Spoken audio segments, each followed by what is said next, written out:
NFL bosses are already weaponizing Jay-Z.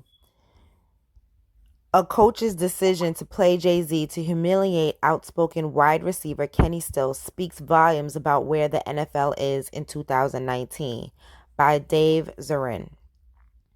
Kenny Stills hasn't blinked once.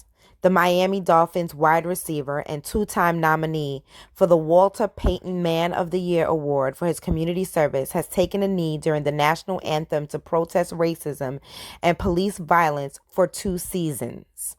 He has been outspoken both to the press and on social media about a variety of social issues. Just last week, he made waves when he called out the hypocrisy of the Dolphins owner Stephen Ross for being a Trump financial backer while also running a nonprofit called Rise with the state I can't even continue. Hold up. Pause. You know how Nelly Fuller says that the white supremacists are on every side of every argument? While also running a nonprofit called Rise with the stated cause of fighting racism.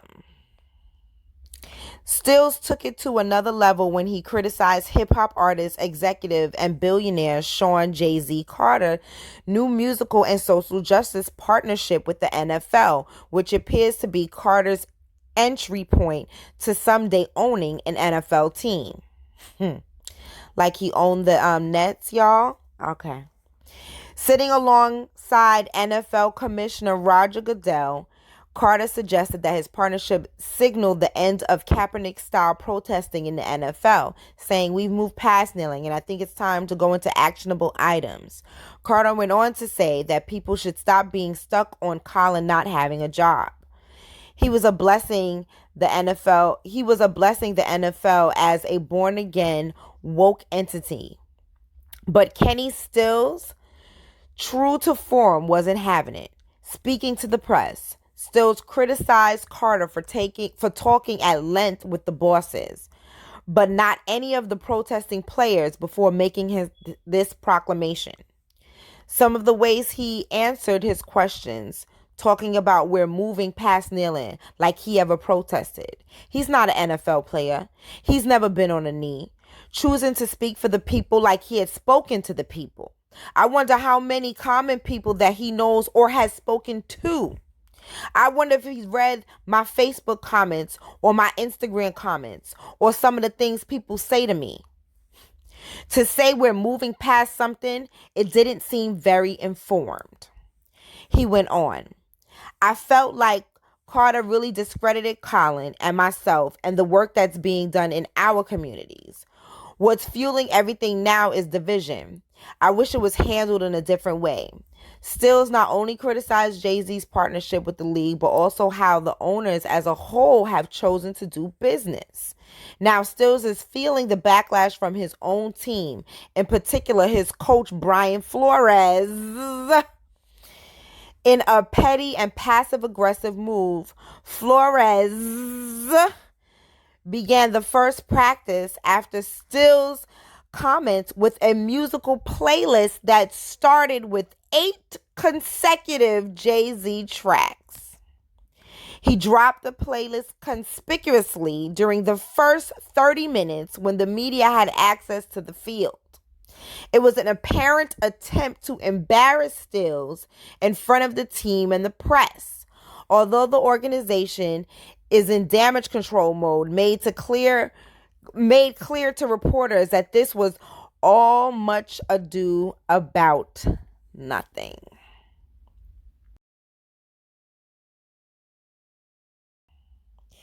It must be noted that Flores, one of only 3 black head coaches in the entire woke NFL, has been sharply critical of the way Stills has handled his disagreement with Stephen Ross's Trump support. This shouldn't be surprising. Flores is management. Ross is his boss. And Jay-Z is aspiring ownership.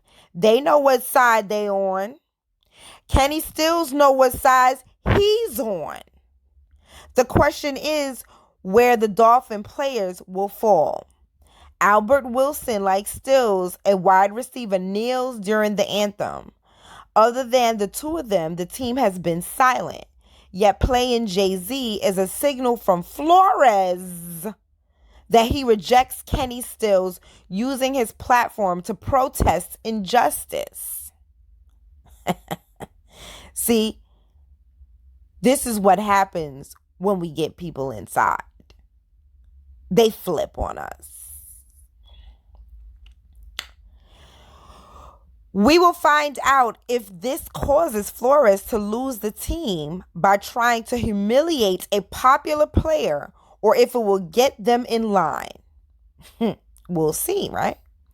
Either way, it says something remarkable about our times that the way he lays down the law is by playing Jay-Z. The rap god has been weaponized as a tool of white supremacy.